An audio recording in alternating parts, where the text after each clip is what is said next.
दूल्हा दुल्हन की ये विदाई वाकई खास है।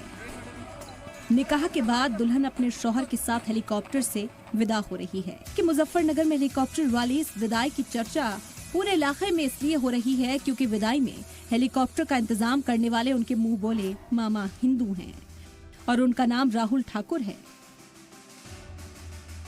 ये जो है परवीन है, जो ये हमारे पास में गांव पड़ता है ना, नैमू की बेटी है, ये अमजद भाई की बहन है, ये बराबर अमजद भाई हैं। हमारे और इनके 3 पीढ़ियों के पारिवारिक रिश्ते हैं।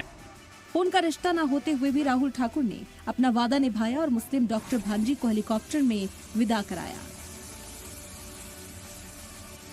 राहुल ठाकुर ने मुंहबोली भांजी से बचपन में ही वादा किया था कि जब उसका निकाह होगा तो उसे हेलीकॉप्टर में विदा करेंगे। जैसे ही आसमा के निकाह की तारीख तय हुई, मामा राहुल ठाकुर ने फौरन हेलीकॉप्टर बुक कर दिया। मेरठ के सरधना के नानू गांव से दूल्हा शादाब मुजफ्फरनगर के चरथावल में दुल्हन आसमा के घर बारात लेकर आया था। निकाह के बाद जब रुखसती की बारी आई तो दुल्हन के घर के बाहर हेलीकॉप्टर तैयार खड़ा था। ये दिल्ली से बुक किया हुआ है, क्या आएगा आपके राजकीय इंटर कॉलेज में, वहाँ की भी परमिशन हमारे द्वारा, अमजद भाई द्वारा ली गई हो। सरधना की भी परमिशन हमने करवा के दी। सरधना पर आ जाएगा। जी जी, कितना खर्चा हेलीकॉप्टर के?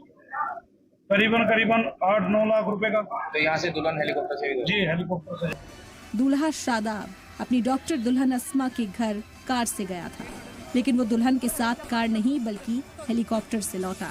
अपनी अहलिया की हेलीकॉप्टर से विदाई से दूल्हा भी खुश है और वो